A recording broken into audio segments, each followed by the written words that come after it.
दिवाळीपर्यंत चार्जिंग स्टेशनमध्ये 30 e buses charging होण्याची प्रक्रिया सज्ज होणार असल्याची माहिती पालिका आयुक्त डॉक्टर सचिन ओंबासे यांनी दिली। राज्यातील इतर शहरांबरोबरच सोलापूर शहरालाही केंद्र शासनाच्या योजनेतून 100 ई बसेस मिळणार आहेत। राज्यातील एका शहराला बसेस मिळण्याची प्रक्रिया सुरू देखील झाली आहे।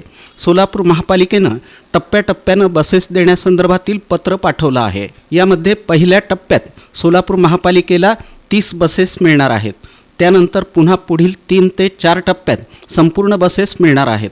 तत्पूर्वी महापालिका प्रशासनानं महापालिकेच्या बुधवार पेठ येथील जागेत 100 ई बसेसच्या चार्जिंग स्टेशन उभारण्याची प्रक्रिया सुरू केली असून त्याचं काम युद्धपातळीवर सुरू आहे। प्रारंभी 30 बसेसच्या चार्जिंगचं काम पूर्णत्वाकडे येत आहे। दिवाळीपर्यंत हे काम पूर्ण होणार आहे।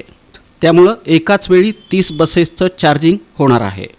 तसंच सोलापूर महापालिकेच्या निवडणुकीसंदर्भात राज्य निवडणूक आयोगाकडून आलेल्या निर्देशानुसार महापालिकेच्या वतीनं विविध प्रक्रिया हाती घेण्यात आल्या आहेत। सन 2011च्या जनगणनेनुसार लोकसंख्येच्या आधारावरच आणि सन 2017 मधील निवडणुकीप्रमाणे महापालिकेसाठी 102 सदस्य संख्या आणि त्यावेळच्या आरक्षणानुसार कार्यवाही ठेवण्यात येणार आहे। शहरातील प्रभाग रचनेचं काम पूर्णत्वास आलं असून येत्या 8 दिवसात याचं चित्र स्पष्ट होणार आहे। शहरातील काही प्रभागांच्या रचनांमध्ये बदल त्याचवेळी स्पष्ट करण्यात येणार आहे। एकंदरीतच निवडणुकीसंदर्भातील लागणारी कर्मचारी संख्या, यंत्र आणि इतर बाबींसंदर्भात आढावा घेण्यासाठी निवडणूक आयोगाकडे बैठक होत आहे। त्यानंतर मिळालेल्या निर्देशानुसार महापालिकेकडून पुढील कार्यवाही होणार असल्याचं पालिका आयुक्त डॉक्टर सचिन ओंबासे यांनी सांगितलं।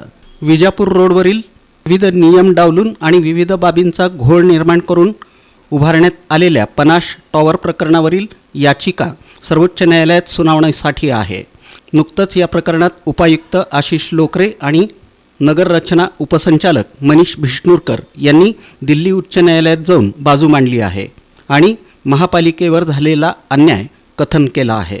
याशिवाय सर्वच तांत्रिक तपशील मुद्देनिहाय सांगून ते सादर करण्यात आले असल्याचं पालिका आयुक्त डॉक्टर सचिन ओंबासे यांनी सांगितलं।